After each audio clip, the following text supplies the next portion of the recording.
Assalamualaikum warahmatullahi wabarakatuh. Dijelaskan dalam kitab I'anatut Thalibin juz 3 halaman 366 tentang kesunahan mempersilahkan makan kepada para tamu ketika menghidangkan makanan kepada mereka. Bismillahirrahmanirrahim. Faidatun, sebuah faidah. Qala Nawawi fil Adzkari. Imam Nawawi dalam kitab Adzkarnya menjelaskan sebuah faidah yang sangat penting kita ketahui, yaitu i'lam, ketahuilah, annahu yustahabbu li sahibit ta'ami, sunnah bagi pemilik makanan atau orang yang menghidangkan makanan atau bisa dikatakan sebagai tuan rumahnya. Apa yang disunahkan yaitu ayyaqula lidhaifihi 'inda taqdimit ta'ami, mengucapkan kepada tamunya ketika menghidangkan sebuah makanan apapun bentuknya, entah itu camilan atau nasi, bismillahi awkul aw nahwa dzalika minal ibaratil musarrihati bi'idznin fi syuru'i fil akli, yaitu dengan mengucap bismillah atau silahkan dimakan wahai tuan-tuan, atau ucapan-ucapan yang senada dengan kalimat-kalimat tersebut yang menunjukkan adanya izin untuk memakan hidangan itu. Wala yajibu hadzal qaul, dan ucapan-ucapan tersebut sebenarnya tidak harus diucapkan ketika menghidangkan makanan kepada para tamu. Bal yakfi taqdimut ta'ami ilaihim, bahkan cukup hanya dengan menyodorkan makanan kepada mereka, para tamu tersebut. Walahumul aklu bimujarradi dzalika min ghairi ishtirati lafdhin, dan mereka boleh dan halal memakan hidangan tersebut meskipun si tuan rumah cuma menghidangkannya saja tanpa harus mengucapkan sepatah kata pun. Wa qala ba'du ashabina, dan sebagian sahabat kami berkata, la budda min lafdhin, harus mengucapkan kata-kata kepada para tamu ketika menghidangkan makanan sebagai bentuk hormat dan mengizinkan para tamu untuk memakannya. Wassawabu al-awwalu, akan tetapi pendapat yang benar dan kuat adalah pendapat yang pertama, yaitu menghidangkan makanan sambil mempersilahkan para tamu untuk memakannya. Baik teman-teman, cukup sekian video kali ini, semoga bermanfaat meskipun hanya sedikit, dan kami harap teman-teman membantu dakwah ini dengan cara memposting ulang video ini. Sekian dan terima kasih. Wassalamualaikum warahmatullahi wabarakatuh. Assalamualaikum warahmatullahi wabarakatuh. Dijelaskan dalam kitab I'anatut Thalibin juz 3 halaman 340.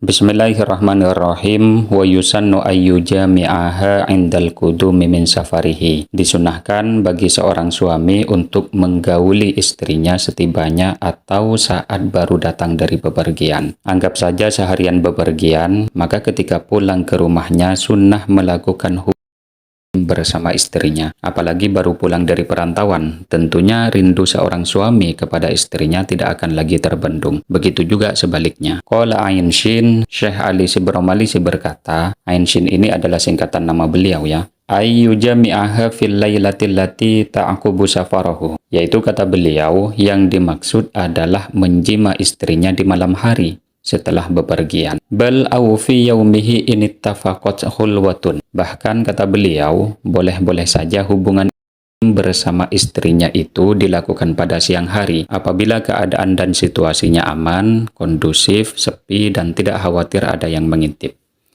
Sekian dan terima kasih, semoga bermanfaat.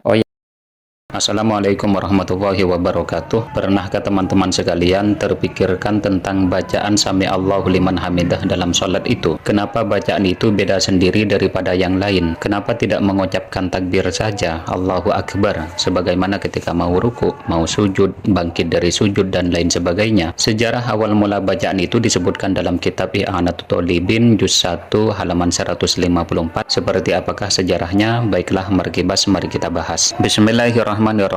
Wassababu fi sunni Sami Allahu liman hamidah, alasan atau sebab disunahkannya bacaan Sami Allahu liman hamidah, An-Siddiq radhiyallahu anhu, adalah bahwa Sayyidina Abu Bakar As-Siddiq radhiyallahu anhu ma fatathu salatun khalfa Rasulillah sallallahu alaihi wasallam qattu. Sayyidina Abu Bakar tidak pernah melewatkan salat berjamaah di belakang baginda Nabi sallallahu alaihi wasallam. Siapakah Sayyidina Abu Bakar itu? Sayyidina Abu Bakar adalah sahabat terbaiknya Nabi Muhammad dari dari sekian ratusan ribu sahabat Nabi yang lain. Selain itu juga, Sayyidina Abu Bakar juga termasuk 10 orang yang dijamin masuk surga, dan Sayyidina Abu Bakar juga sebagai khalifah atau pemimpin pertama umat Islam setelah wafatnya baginda Nabi Muhammad. Istimewanya lagi, beliau ini adalah ayahnya Sayyidah Aisyah radhiyallahu anha. Itu berarti beliau adalah mertuanya baginda Nabi, karena Sayyidah Aisyah adalah istrinya baginda Nabi setelah Sayyidah Khadijah wafat. Gelar yang paling melekat dan terkenal pada diri Sayyidina Abu Bakar ini adalah As-Siddiq. Gelar itu disematkan kepada beliau karena beliau adalah sosok yang pertama membenarkan perkataan Rasulullah, bahkan terkait hal-hal yang tidak masuk akal sekalipun. Contohnya seperti terjadinya Isra wal Mi'raj. Lalu kemudian faja'a yauman waqta sholatil asr. Lalu pada suatu hari beliau datang di waktu sholat asar. Fadhanna annahu fatathu ma'a Rasulillahi sallallahu alaihi wasallam, sehingga ia mengira bahwa ia telah melewatkan sholat berjamaah bersama baginda Nabi sallallahu alaihi wasallam. Faghtamma bidzalika, ia pun merasa sedih dengan hal itu. Wa harwala wa dakhala al-masjid, lalu ia berlari masuk ke dalam masjid. Fawajadahu sallallahu alaihi wasallam mukabbiran fir ruku', dan mendapati Nabi sallallahu alaihi wasallam sedang ruku'. Faqala alhamdulillahi, maka ia mengucapkan alhamdulillah, segala puji bagi Allah. Wa kabbara khalfahu sallallahu alaihi wasallam, lalu ia bertakbir di belakang beliau sallallahu alaihi wasallam. Artinya Sayyidina Abu Bakar ini menjadi makmum masbuk, tapi meskipun begitu beliau merasa senang karena tidak ketinggalan sholat berjamaah bersama baginda Nabi. Sebab rasa senang itulah Sayyidina Abu Bakar memuji Allah dengan mengucapkan alhamdulillah. Fanazala Jibrilu, kemudian malaikat Jibril turun. Wa Nabiyyu sallallahu alaihi wasallam fi ruku'i, dan baginda Nabi sallallahu alaihi wasallam sedang melaksanakan ruku'. Faqala, maka malaikat Jibril berkata, ya Muhammadu, wahai Muhammad, sami Allahu liman hamidah, Allah mendengar orang-orang yang memujinya. Wa fi riwayatin, dan disebutkan di hadis yang lain, ij'aluha fi sholatikum,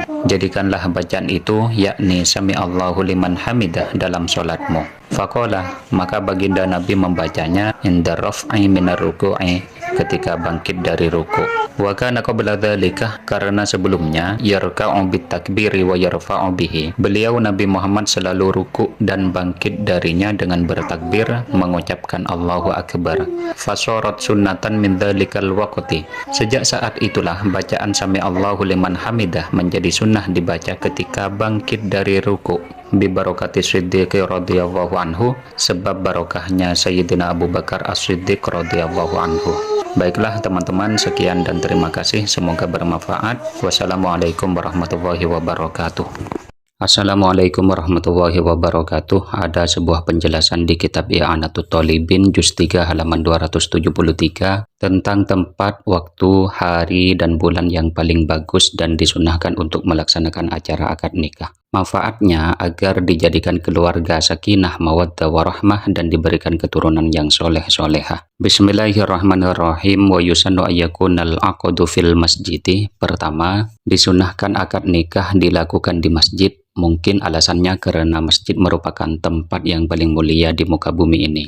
Wa ayyakuna fi yaumil jumu'ati, kemudian yang kedua, hendaknya akad nikah itu dilaksanakan pada hari Jumat. Alasannya adalah li'annahu asyraful ayyami wa sayyiduha, karena hari Jumat adalah hari yang paling utama dan pimpinannya semua hari. Wa qauluhu, dan perkataannya, wa awalan nahari, dilakukan di awal siang. Ai wa ayyakuna fi awalin nahari, artinya kesunahan pelaksanaan akad nikah yang nomor 3 adalah diselenggarakan di awal siang. Yang dimaksud adalah pagi hari, ya sekitar jam 6, 7, 8, dan 9-an itulah ya. Pokoknya bisa disesuaikan dengan keadaan di daerahnya masing-masing. Lil khobarin, berdasarkan sebuah hadis, Allahumma barik li ummati fi bukuriha, ya Allah berkahilah umatku di pagi harinya. Makanya para ulama menghimbau kepada kita semua supaya jangan tidur di pagi hari, apalagi sampai membiasakan tidur di pagi hari. Ya minimal kalau mau tidur, tidurlah kalau matahari sudah terbit. Hasanahut Tirmidzi, hadis ini dihasankan oleh Imam At-Tirmidzi. Qauluhu wa fi Syawal, dan perkataannya hendaknya dilakukan di bulan Syawal. Ai wa yusannu ayyakunal aqdu fi Syawal, artinya kesunahan pelaksanaan akad nikah yang nomor 4 adalah hendaknya akad nikah itu dilaksanakan pada bulan Syawal. Wa qauluhu, dan perkataannya wa ayyadkhula fiha, dan hendaknya menjima istrinya di bulan Syawal juga. Ai wa yusannu ayyadkhula ala zaujatihi fi Syawalin aidan, artinya disunahkan juga melakukan eksekusi belah duren atau jima bersama istrinya tepat di bulan Syawal juga.